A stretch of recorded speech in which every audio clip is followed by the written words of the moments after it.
Action. Hi, my name is Mike Naar. I grew up, for the most part, in Palo Alto, California. And I would say my first memory was I started my freshman year at Dodge Osborne. It was a suite of 8 guys, and there were 3 single rooms, and I got one of them, lucky as I was, and Morris Smith got one of the other 2. So Morris was the first guy I met on campus.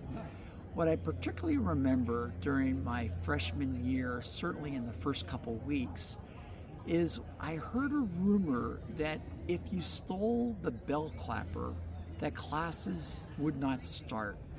So I decided to go steal the bell clapper.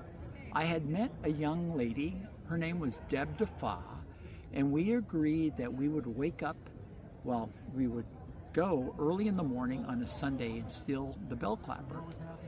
I showed up at 6:30 a.m. and her roommate said, well, Deb is not going to be going with you to steal the bell clapper.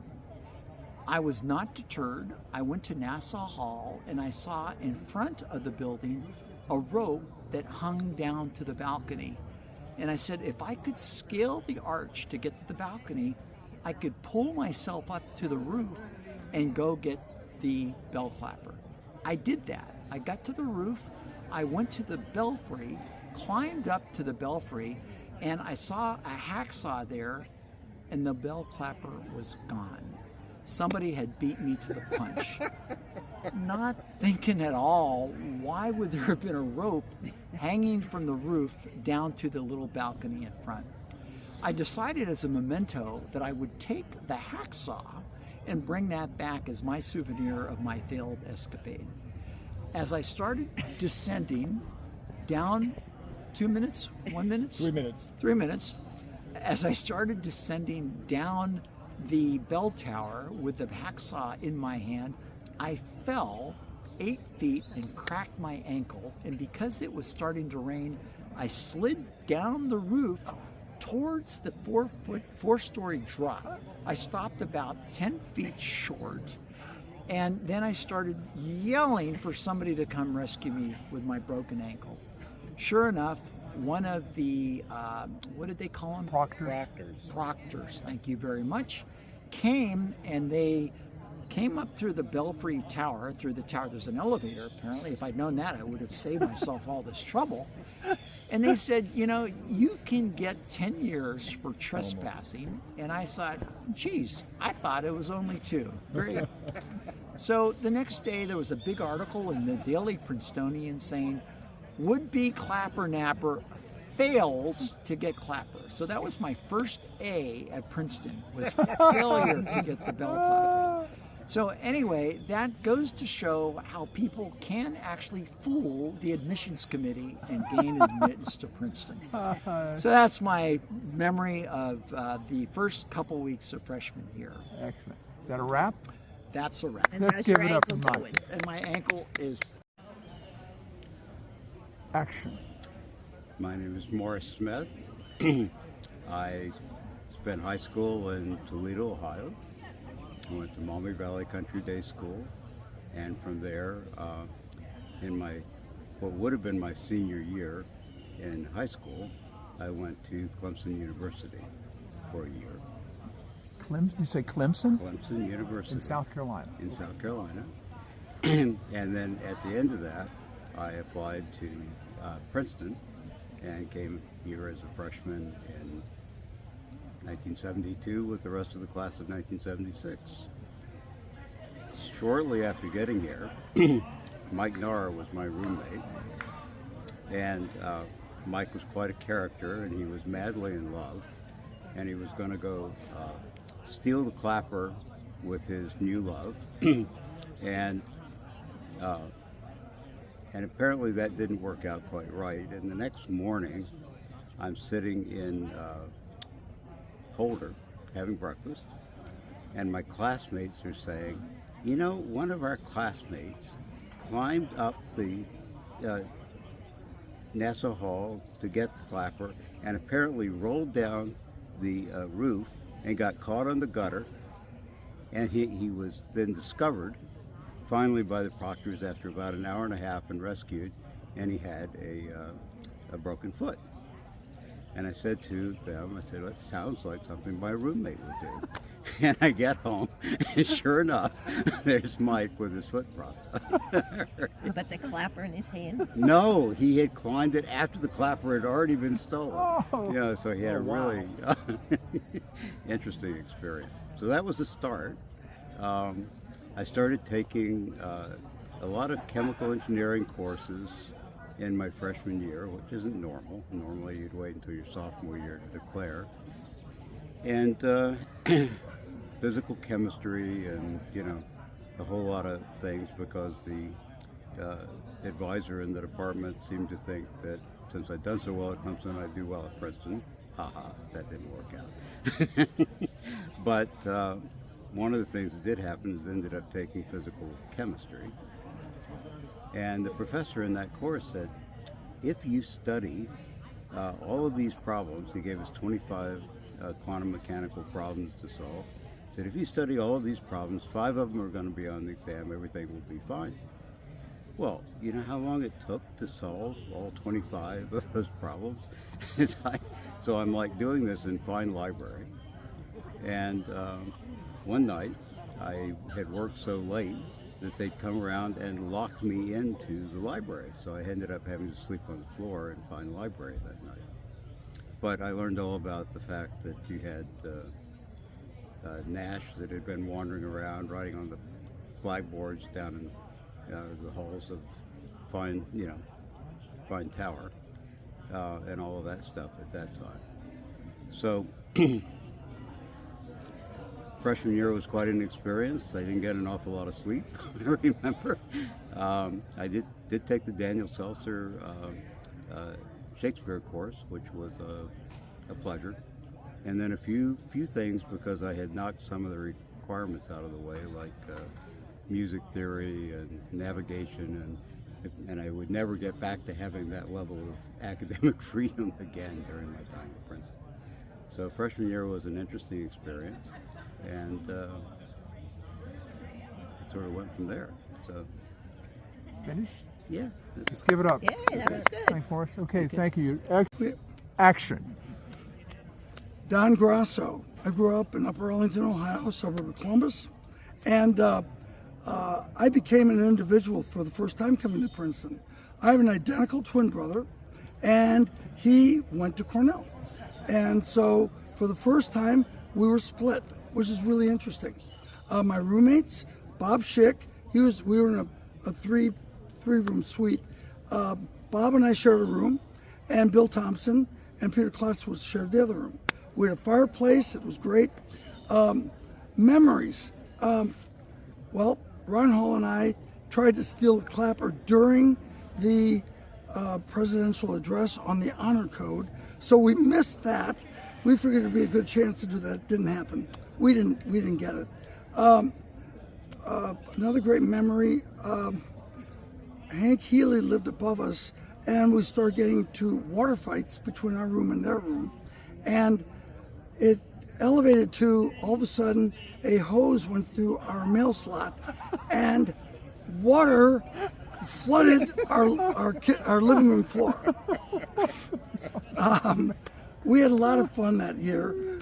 There was a guy who didn't last more than a semester, Pirelli. Pirelli lived in our dorm. He was a football player, and he accumulated, I think, 60 parking tickets on campus in one semester. Do you remember Pirelli? Yeah. So, I mean, he was there and just disappeared. I think he went to the University of Kansas afterwards, right? Would you guess? Okay. Anyhow, I mean, we had a lot of fun. I mean, I remember the nudie Olympics and in Holder Courtyard.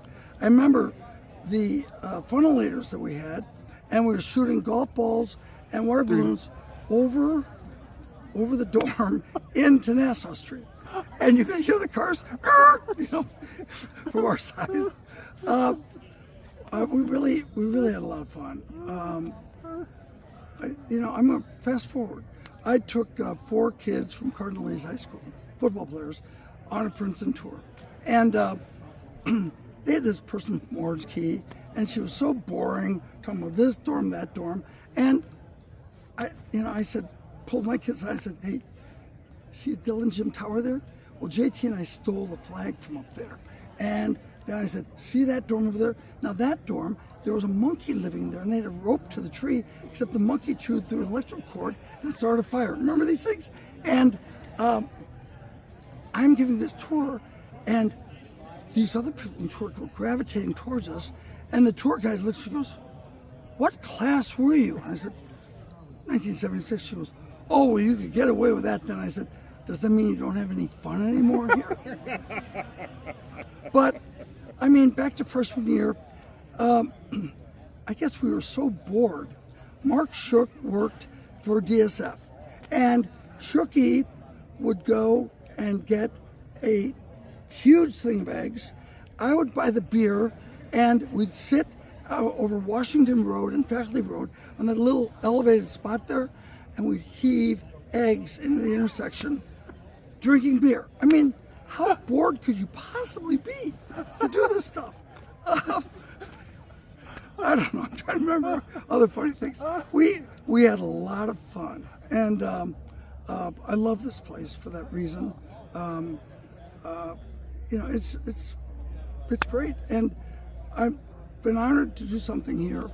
I gave a gift to Princeton football, and the head coach's position is named the Charlie Caldwell head coaching position. We now have the class of 76 assistant offensive coordinator position at Princeton football. It's going to be announced probably, the board's going to approve it this weekend, but I'm delighted to be able to have our name live on in history, the great spirit class of 1976. Let's give it up. That's a wrap. Action. My name is Jean, and when I was at Princeton, my maiden name was Faust. I'm now Jean Faust Jorgensen is my married name. And I came to Princeton from Passaic High School. I grew up in Passaic, and I loved every minute since I stepped foot on the campus. And it was quite nice having 4 men to every woman.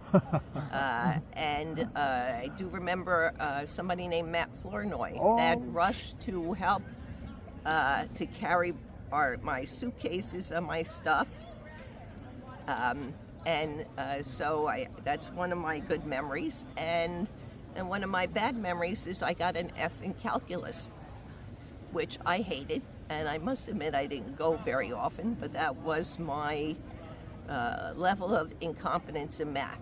Up to then, I loved math. So, but with some convincing, my parents let me come back for my sophomore year. But I just have great memories of Princeton. In fact, at graduation, I was crying, and everybody came up to me and said, Jean, it wasn't that great. I said, it was so great. It was really great. And I still feel that way. Freshman year. Freshman year, okay. Let's see, what else do I remember freshman year? Just those 4 men to every girl. I remember that very well, because I never had any brothers. I never interacted with a lot of, contemporary males on the way I got to here. I had a twin sister.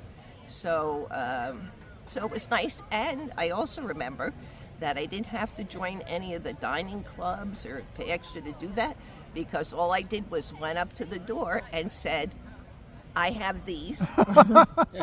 And they said, come on in. You asked, I'll tell you the truth. So, and the parties were all nice. I just never got a taste for beer, so that was the bad thing. That's all they ever had. And later in my career, I remember going to the pub, swimming naked in the Woodrow Wilson fountain, when you could be unpolitically correct. And so, yeah, I had a good time. And it was a very special place, and all the years I spent here besides freshman year were great. Wrap. Okay, thank you. Lights, camera, action. I'm Tom Pyle, class of 76. born in Portland, Oregon, but I grew up in Hohokus, New Jersey, Bergen County, and I went to high school at the Hotchkiss School, a well-known prep school in northeastern Connecticut. Came down to Princeton actually a year before 76's class, but I was originally 75. And I lived in the Princeton Inn, number 168, in the new wing of the Princeton Inn. And a fellow there was a sophomore, as I remember. Tony Early was my roommate. He lived in a different world than me, so we drifted apart, but that's where I was. My first memory of freshman year was soccer. I played soccer varsity, but then I was with the freshman team. I became a co-captain of the freshman team and played soccer. I think it was Don Betterton who was the coach of the soccer team for us at the time. And Peter Lincoln, in the class ahead of us, was the co-captain. My best memory is when we defeated Navy. They came up from the academy, and we managed to beat Navy. I always remember that. And I was in a somewhat anti-war mode at the time. So the other memory I have is indeed of anti-war activity going on at the time. There was a huge, I guess it was the incursion of Cambodia or something that Nixon had done, and the campus erupted. And so I remember being in the chapel filled with students, and managed to get up and speak to all those students at the assembly of the chapel. That was kind of intimidating, protesting the war in Vietnam and so on. And I got involved in anti-war activity in April of that year. We were organizing buses to go down to Washington to lobby for the Case Church Amendment to try to shut down the war, as it were. So I remember pulling 2 all-nighters in a row to help organize these buses to go down, and we had about 50 kids. And I remember going down, and we met with Clifford Case, the senator from New Jersey. We met with a couple of other representatives, kids on the floor of the senator's office and so on, and making passionate pleas for an end to the war in Vietnam. I came back, and then something very bad actually happened to me. I had changed roommates, and the fellow that became my new roommate was dealing drugs. And one day there was a knock on the door, and the local Princeton police at 4 a.m. busted us in the room, as they did all over the Princeton Inn. Now, my girlfriend at the time had given me a little bit of a dexedrine tablet to stay awake because I had been up 48 hours, and I didn't take it, but it was in my coat pocket, and I got busted. So this was an emotional earthquake for me personally. So we wound up, I was, at daylight I was in the Princeton jail, and I remember I had to call my father to pull me out. That was so hard. It was what it was. This tiny little tablet sort of changed my life. So I took the next year off. I wanted to get myself collected and settled, and so I went to work over the summer for the McGovern campaign as a local organizer in voter registration. I guess that he failed, and then I went to work for Planned Parenthood in New York as an abortion lobbyist, as it happened. And then after that, it was in January of 1973, the Supreme Court legalized abortion, so I was out of a job. And then we went to work for a woman who was running for governor in the state of New Jersey at the time, Ann Klein. She didn't win the primary. Tom Burns' father did, so I was out of another job. So I then went to work for a street ministry in Atlantic City for the Methodist Church, building a little drop-in center to help wayward souls to get saved, well, not religiously saved, but to get them social service and so on. So then I came back, and as a sophomore, and that's when I joined the great class of 76, for which I'm actually ever grateful. It was And we're glad you did. a better class. Yay! And I played soccer thereafter. So that was my event. Soccer, big thing, and then anti-war activity, and then the unfortunate personal circumstance, but led to all personal growth.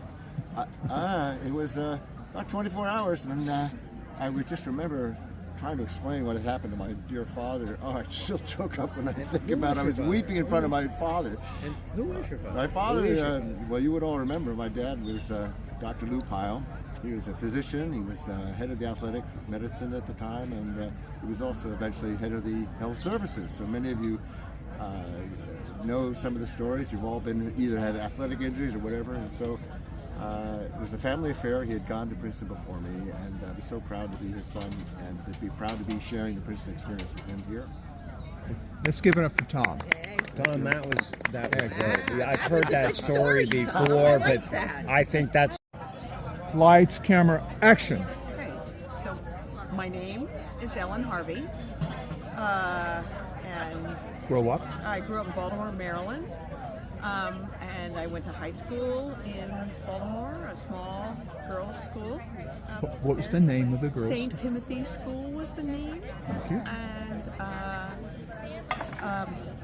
one of the honorees 2 years ago, 2 years before us, was a woman who's also gone to the same school, but I couldn't. And so my memories of freshman year, Yes. I think all I need to say is I moved with Emily Goodfellow. Oh, yeah. Yeah, and everyone goes, okay.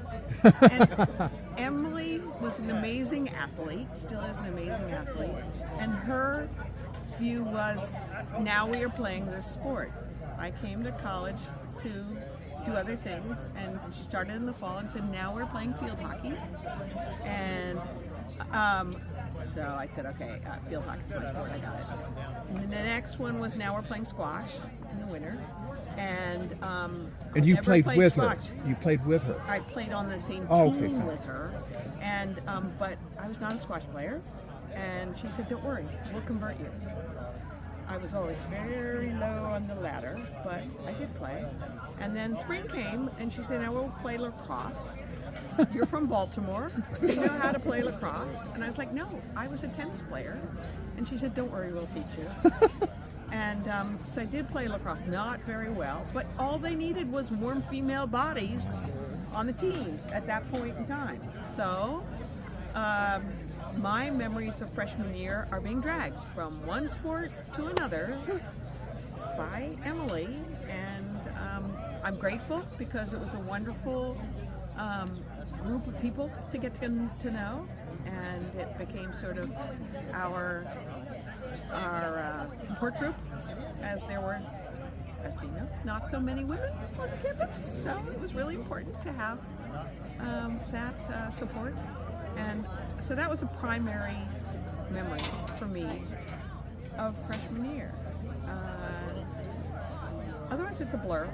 And I'm just grateful to people I met during that time and in future years, and that are still friends. Yeah, that's pretty much it. Let's give it up for Ellen. Thank you. That's actually a wonderful story. wonderful. I didn't know that. Action. My name is Kevin Hepler. I grew up in a little town in Pennsylvania called Myerstown. I've lived most of my life in Pennsylvania, and now I'm in Mechanicsburg.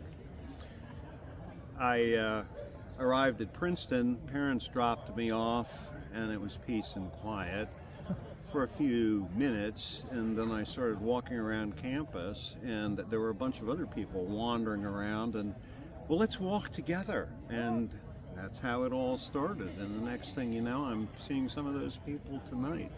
The problem is they remember some things that I do, and I remember some things they do, and we compare notes, and it was a lot of fun, there's no question. The big issue was, I was there, and I don't remember if it was the same day or the next day when my roommate rolled in, the inestimable Don Foster from Wilmington. And he was quite a special guy. There's no question about it. I have to say, one of the real honors I had was to read his obituary just at the last reunion. It's one of those things, life goes round. But Don came in, and I saw his golf bag before I saw Don. So this was interesting. A suitcase, a golf bag. What do you think's going to happen? You're right. Country club boy. But he was on the golf team. He was very proud of it. And one of the very first things he says is, I can do chip shots onto the bunk. And I said, what's a chip shot? So there was a little bit of an incompatibility for the next year, you know? But he was a good guy, and we lived in the basement of Walker. It was a tough time at that point for the university in terms of living arrangements. They had to make extra rooms to put the freshmen in, and then they had gals. They had to be, protected in their own areas. So Don and I were down in what literally used to be the custodian's room in the basement of Walker Hall. Now, one of the things that made it interesting was we were across the hall from the Blakely linen room, so that every week or so everybody would come to trade. So you'd see half of the neighborhood within an hour or so throwing their linens into the bed. Why linens? Why is that funny? Well, one of the things I was blessed to do was to be the occasional announcer for the Princeton University band. And I can't say if this is freshman year or sophomore year. I think it was freshman year that I did that. But the critical thing was there was a big to-do about the two linen services were raising their prices, and so the Princeton University band did their usual sarcastic reporting of what's going on when they took their long, hard look. There were certain lines that as the announcer you had to be able to deliver with a straight face. And one of the hardest I ever did was to say the line in Palmer Stadium to thousands of people and not only keep a straight face, but make sure that I enunciated clearly that they could understand the punchline. And now the Princeton University band performs a unique stunt when they take a sheet in honor of Blakely on the field. Thank you. That was the reaction, but I managed to keep a straight face. So there were other stories. I mean, I was a kid who came from a small town. I came from a family that didn't have many college graduates. So I was something of a celebrity, which meant every couple of weeks I'd get visitors that I knew from high school.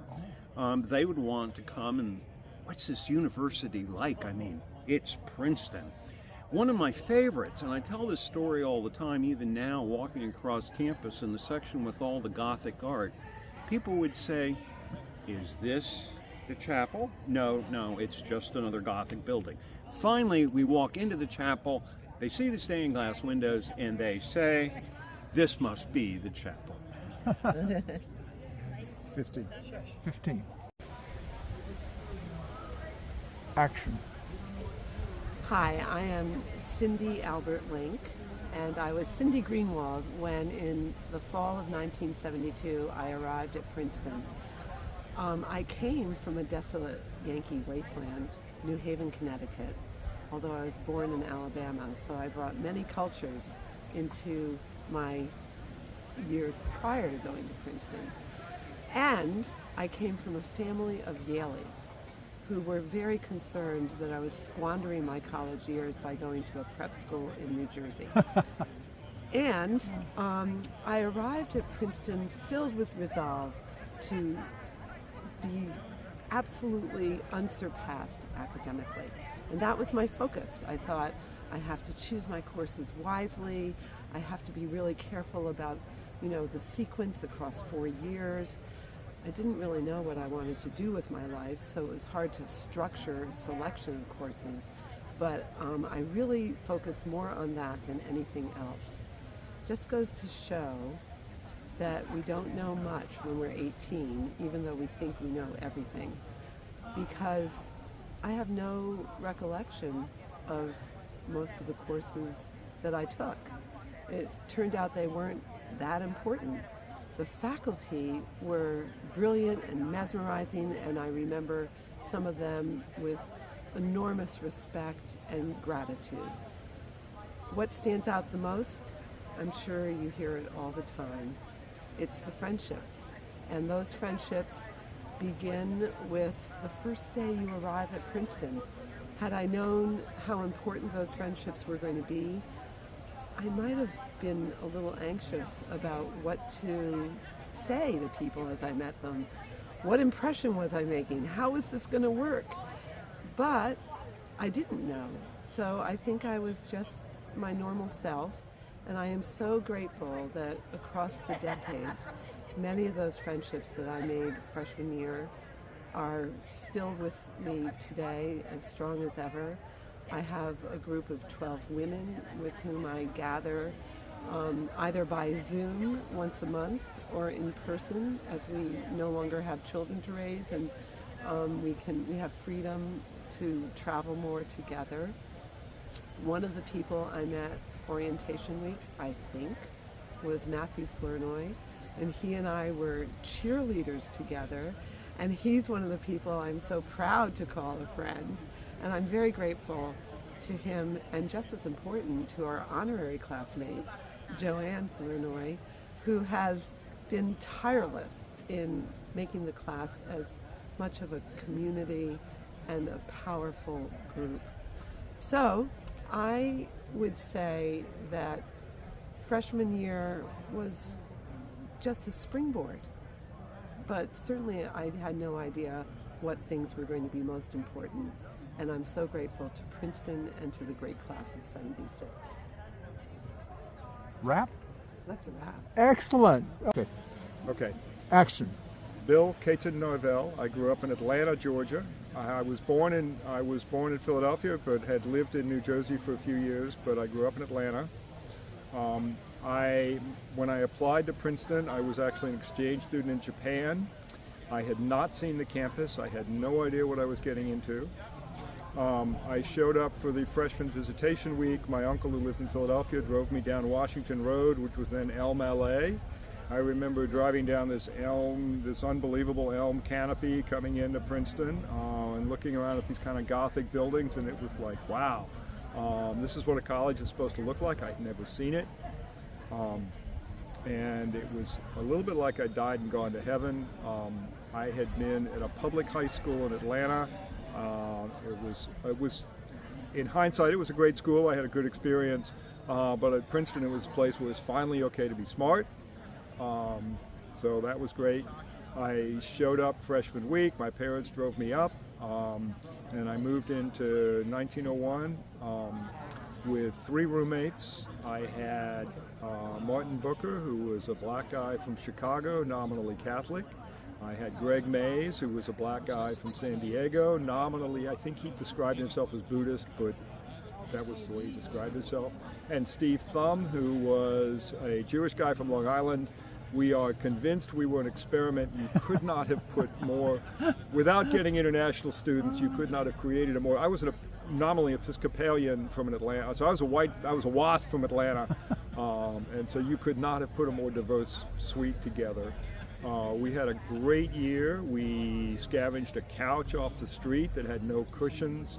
At some point we spilled a gallon of apple cider on the floor, and that was the only time we cleaned anything off the floor. We just had a great year. And I had not dated a lot in high school, and it was admittedly not the ratio was 3 to 1. But I ended up meeting a bunch of interesting young women, not necessarily dating, but it was a great year for me. I remember one visitor coming over, Lori Bennett, who was living in Wilson College at the time, and one of my roommates handed her an Iron City beer, and she kind of sat back and, oh wow, this is great. I'm like, okay, well, this is another 30-second story. We had the lead pane windows in our Gothic dorm. One of them, they were all sort of loose. My roommate from San Diego was like, oh my God, there's breeze coming through here, I'm going to freeze to death. So he called and see if he could get it fixed. They said, we can't fix it unless it's broken. And he said, fine, I'll call you back. And then the end of the punchline of the story, yeah, he broke it, and it took him about 3 days to fix it, and he froze to death for the next 3 days. That's cute. He ended up not coming back. He was a very bright guy, but had a little bit of fondness for, he found out if he told him he was sick, he could go to the health department and get some codeine cough syrup.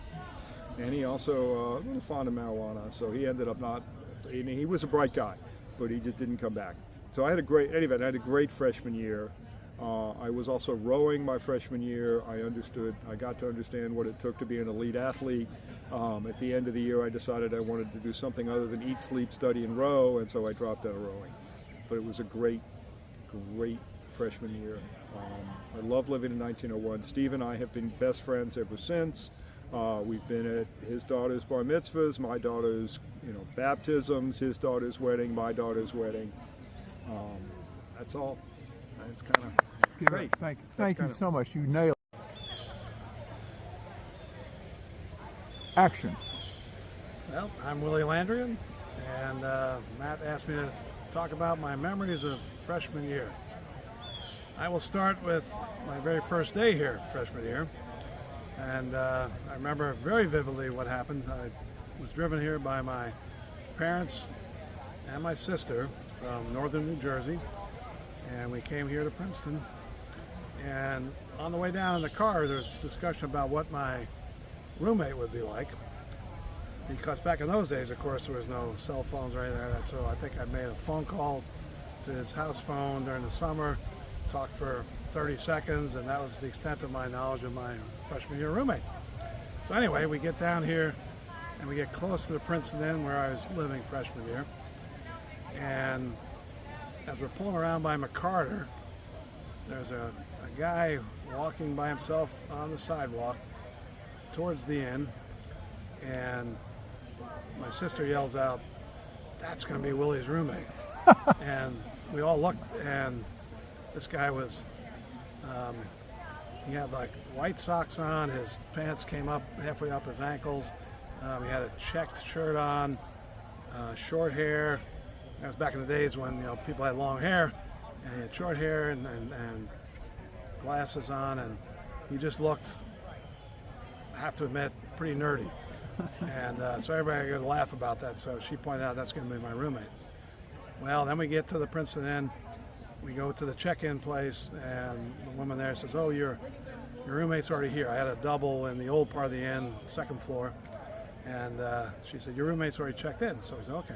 So she gives the key, we go up to the room, and we could tell that somebody was in there, and we heard like water running or something, because in the old inn we had the bathrooms in the rooms. And so anyway, my father goes, "Oh," to my mother and my sister, "You better step back because he may be undressed or something coming out of the bathroom." So we used the key, opened the door, and sure enough, he was in the bathroom. He comes out of the bathroom fully clothed, luckily, and it was the guy my sister had pointed out. And my eyes just went wide. My father's trying not to laugh. We turn around, look at my mother and my sister, and say, "She was right." And they start laughing. And that was my first memory of Princeton freshman year. And we got along okay. I mean, he was totally different than I was, but it was quite a story. Other memories, some of the people I met there. On one side of me was Bob Hugan and Lou Edwards. On the other side was Mike Reedy and Ware Preston. We became good friends, and then Lou turned out rooming with me sophomore and junior years. Unfortunately, he just passed away recently. And in that car, my parents, my sister, they were all passed on as well. So I'm the only one left from that experience first day freshman year. Other memories, just the friends I met that first year at the Princeton Inn are still friends today. We had about 10 of us that were real close. When it came time for bicker, sophomore year, half went to Tiger Inn, half went to Cottage. But in spite of that, we still remained friends, and it was a great time. We did road trips. Lou and I would drive up to Marymount College in Tarrytown, New York. He had an old Mustang that we'd drive up, and I remember playing 8-track tapes in his Mustang, singing to the Rolling Stones. So that was it's quite a good time freshman year. So thanks for listening to me. Let's give it up for Willy. Thank you. Well, action. Hi. So my experience during freshman year at Princeton was a little unique. I'm from New York City on the Upper West Side. I went to an all-girls high school for intellectually gifted students, and 8 or 9 of my female classmates also joined me at Princeton that year. Wow. Okay? But what really made my situation unique is that I brought my own boyfriend with me from New York City. And we rented an apartment on Nassau Street, right across from 185 Nassau. But I also had a room on campus which I never spent any time in. Yet, I was able to still know some of the people who were in Holder Hall, near the room that I was assigned. And so I would have lunch at Commons pretty much every day. So I got to know a lot of people. And what was really great about that is that I was able to get to know them from a slightly different perspective. Without the overlay of, say, potential romantic involvement, I could just get to know them on a more honest basis, which was really wonderful. And many of those people I'm still friends with today. One of the other unique experiences is that I helped to co-write a proposal for a student-initiated seminar. I met with a senior student at the time who was going into medicine, and we wrote this proposal, it was submitted, and it was accepted. And so our spring seminar, student-initiated seminar, was called Healthcare and the Poor. I had been very involved in healthcare activism as a high school student in New York City, and so this was a continuation of that. In addition, I was one of the creators of an organization called the Imhotep Society, which was a society of Princeton students who were African American students who were interested in medicine. And this organization helped to basically convince them to stay the course, to ultimately go into medicine of some type. Another interesting experience is that year I was introduced to science fiction from another freshman student. So I read Dune by Frank Herbert, Stranger in a Strange Land by Robert Heinlein, and I was hooked. And it's still one of my favorite genres to this day. So my experience altogether was really quite wonderful, and I'm very, very grateful for it. I still have friends from my freshman year to this day that I spend time with, and I'm really thankful that I had the opportunity to come to Princeton. That it? Let's give it up. Wow, Thank you. Action. Well, one of my memories from freshman year happened freshman week, the very first week we were on campus. And you may remember from freshman week, we had lists and lists of things we had to do, you know, honor code committees and discussion about what Princeton is like, and, you know, all kinds of different meetings we had to go to. And we had to take a bunch of tests for placement. So one of the tests was a foreign language test, which, you know, if you didn't have a 700 on your foreign language exam, you had to do that, so I had to do that. And there was also a test about a writing sample to see if you place out of that, or you have to do the writing.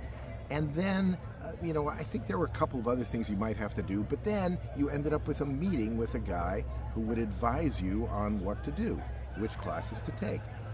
And, you know, they had to do 1,100 meetings over 2 days, basically. So everybody with a Princeton shirt was brought in to be a counselor and kind of give you some ideas about what classes you could take. So that's fine. So of course I didn't know any of this. So I go into the meeting, and the guy says, yeah, you know, you did pretty well on some AP exams in high school. You can be out of this course and out of that course, but there's some other things you're going to have to make a decision on. I said, okay. He says, you know, we have this foreign language requirement. So I knew about that. He said, we have this science requirement.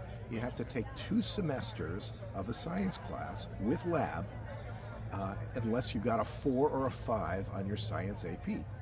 So I got a 3 on my chemistry AP, not my best one. In fact, it was my worst one. So the guy said, okay, sorry, you got to take science.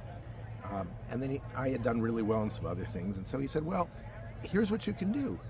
There's a special class called General Chemistry Honors, and you can take that. I said, well, why would I take that? He said, it's a 1-semester class. It doesn't have a lab. Okay, and either I take 1 semester with no lab, or I take 2 semesters with a lab, you know, physics or psychology or whatever else. He said, that's right. I said, I can make that decision. That's easy. I can do 1 semester with no lab. Great. So I sign up for the class. So I go to the course, and it turns out that the very first day, the math was over my head. And you have to understand, math was my best thing on AP classes in high school. I had a 5 on the BC Calc AP, so I knew my math pretty well. First day, the math is over my head. They're doing partial derivatives. I kind of knew what that was, but not really. And the class was getting away. Now, what should I have done? I should have gotten up, walked to somebody or other and said, this is a mistake. I should not be in this class. But of course, I didn't do that. I was an idiot, and I just figured I'd sort it out somehow. And it was a really, really tough course for me. I had no idea what was going on with the math most of the semester. Kind of fighting through with the math. I didn't know any of the kids in the class. There wasn't a single other freshman in the class. I was trying to work through it.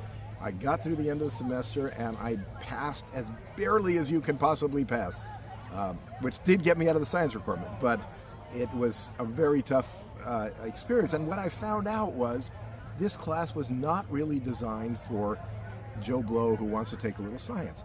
This was designed for math majors and physics majors who wanted a little science to go with that, a little chemistry to go with that. So those people were great at math, but I was not quite there, and certainly as a freshman I was never going to get there, at least not that year. So it was a tough semester, and what I learned from that experience was you really have to ask. If you need help with something, you can't just struggle through day after day. You got to go in and ask for help. And maybe you really are in the wrong class. Maybe you should be in a different place. And unless you ask, you won't find out. So, I mean, at the time I thought, I've learned nothing from this class. This was a disaster. I'm never taking another science class at Princeton, and that's pretty much how it went. But I realized what I learned was you do need to go get help. And whenever you need help, that's the solution. It's not to sit there and suffer on your own. So that was my freshman year experience. Thank you. Is that it? Thanks, Josh. Excellent. Lights, camera, action. Hi, this is Bancroft O'Quinn, class of 76, and I was born in Chicago, went to Lake Forest Academy on the North Shore of Chicago, and I remember the day when my parents drove me from Chicago to Princeton for the first time. My parents had helped me to pack up all of my earthly belongings in the steamer trunk, and we made the trek out from Chicago to Princeton.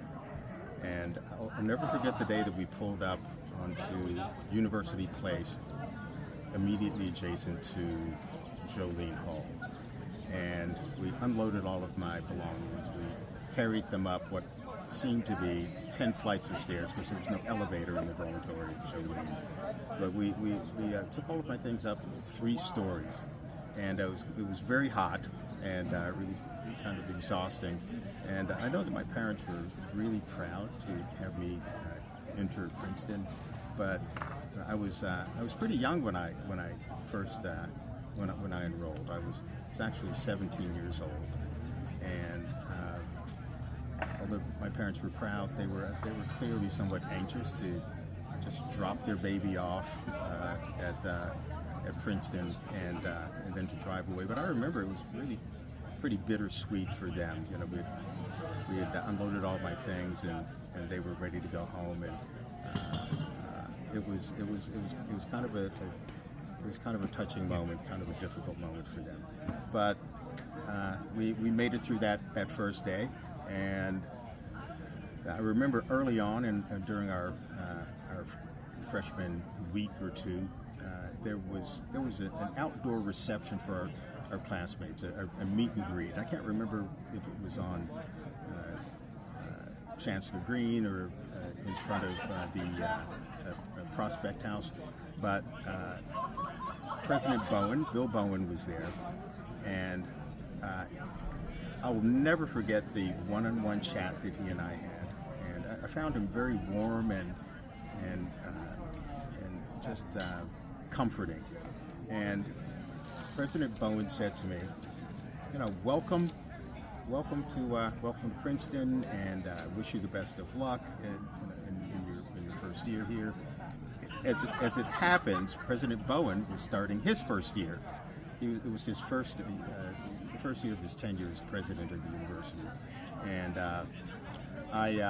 after he wished me the best, my knee-jerk response was to wish him the best, and I was hoping it didn't come off as my being, you know, just an arrogant freshman.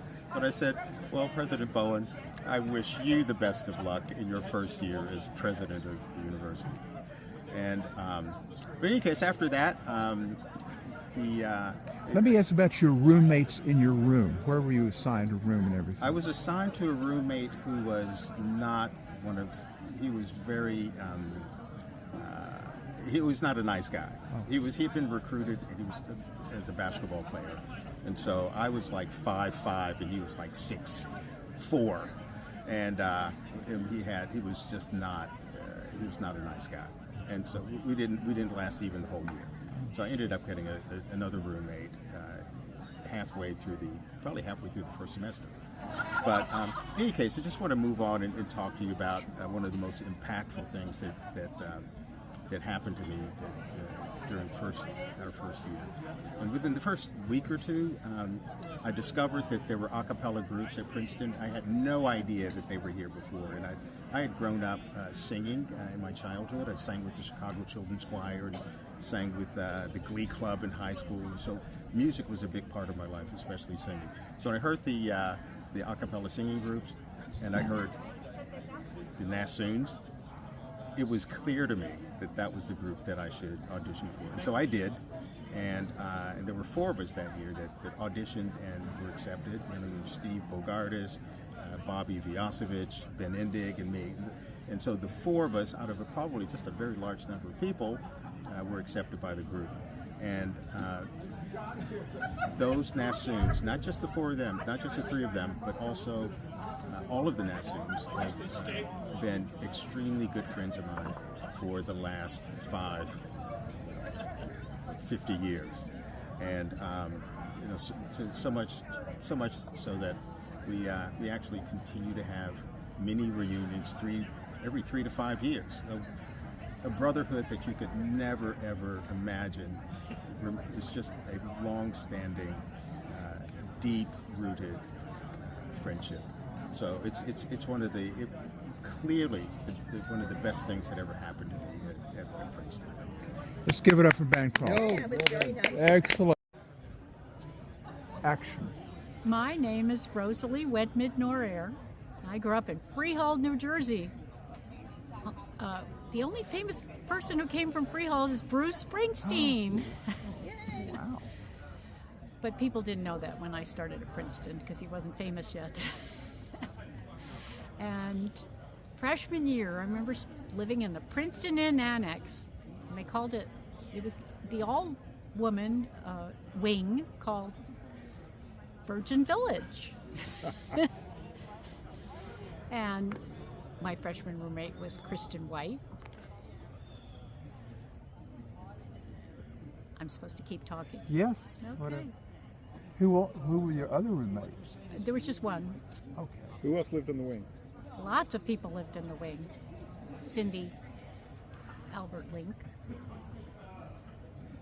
lived nearby. Dorothy Levine lived next door. Lisa Lee lived next door. Mary Ellen Dye lived down the hall. Quite a few were in Virgin Village. Anyway, we all ate in the Princeton Inn dining hall along with everyone else who had better rooms. The annex was the former rooms for the help. Anyway, so we had a long way to campus because the Princeton Inn was a little farther than any other dorm. And of course it wasn't so built up yet, so there was a Wawa at one point, but I don't think it was there freshman year. Anyway, so they were building Spelman at the time, and I remember every day walking past the building of the construction workers were there early in the morning, and I was going off to chemistry or whatever it was, so I had 8 o'clock class, or 8:40. Remember, we had 8:40 classes. And the construction workers would whistle at the co-eds, because that's what we were called at the time, I guess, girls, walking from the Princeton Inn, from Virgin Village over to the campus, and then on to Frick to chemistry. So that's one of the memories. Of course, students would never dare whistle at other girls, but the construction workers could do as they pleased. What about the upperclassmen? Did they harass you or No one bother ever you? harassed us. Or me. No, I was always treated with great respect, and I have very fond memories of every year at Princeton. But freshman year was just extraordinary. Who'd you hang out with freshman year? Lots of people. Mostly Princeton Inn people, other people, people you Probably joined the uni mostly club with? Princeton Inn people, because I also joined Orange Key Okay. and was a tour guide, and I did that regularly. I actually became chair of Orange Key by whenever it was they elected chair in junior year. So Orange Key was a big part of my freshman life as well, because we had to memorize the first few weeks of school. You had to memorize the script for the faculty room and all the history of Princeton. You had to pass the test. It wasn't that hard, but you still had to pass it. Am I done? Finished? I think that's Let's give it enough. up for Rosalie. That was enough memories. Well, you